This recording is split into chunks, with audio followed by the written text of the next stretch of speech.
Everybody thinks I'm crazy. Not everybody's too far off in that regard, but you know, I digress.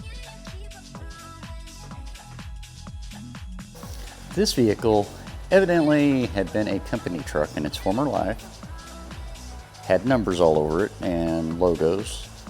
Whoever decided they were going to take the numbers off, instead of using like a heat gun and warming the numbers up, they decided they were going to use a razor blade. And evidently they used the oldest razor blade they could find in their arsenal because it scratched the living daylights out of it.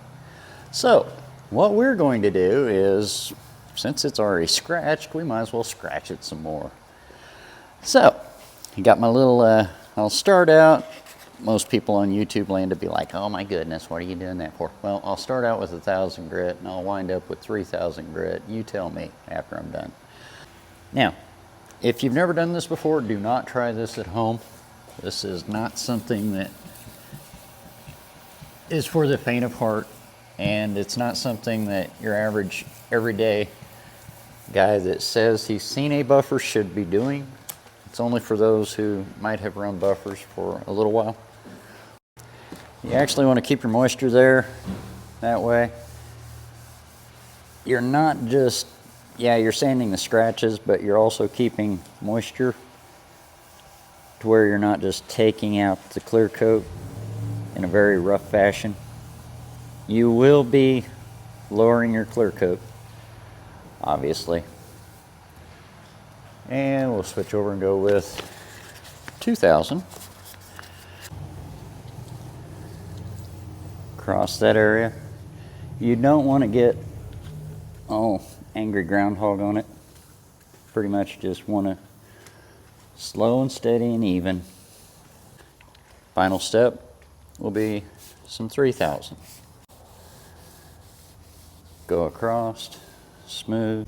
And like I say, there will still be some scratches where they went all the way through the paint with their razor blade or whatever in the heck they were using. Wipe this down, let it set up for a second. Kind of let the paint calm down a little bit after I've done that. Obviously, that looks like something bad's happened. So, I like to mix stuff because I'm me. I'm mixed up, so why not mix stuff? Couple little things of that, which is Automagic PC1 Extra Cut Compound, and I add a little bit of a Diamond Cut Compound 2.0. If you notice right here, you've got a 0 to 9 roughly.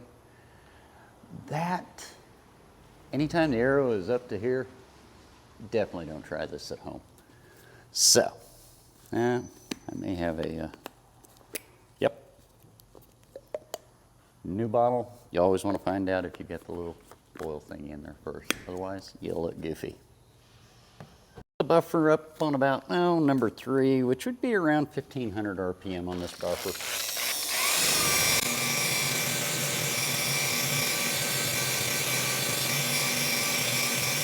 Biggest thing is, as you're going with that buffer, you hear it funkin'.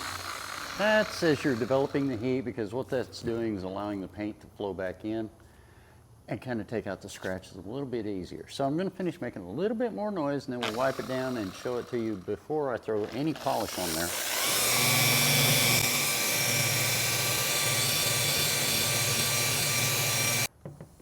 There we go. A little bit there. Kick this down a little bit. You want to, about midway between 2 and 3.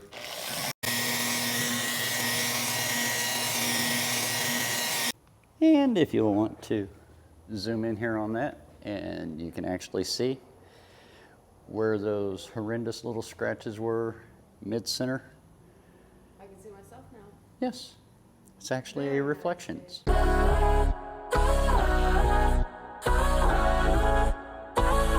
I could do it, then work on you. Get up and make it work.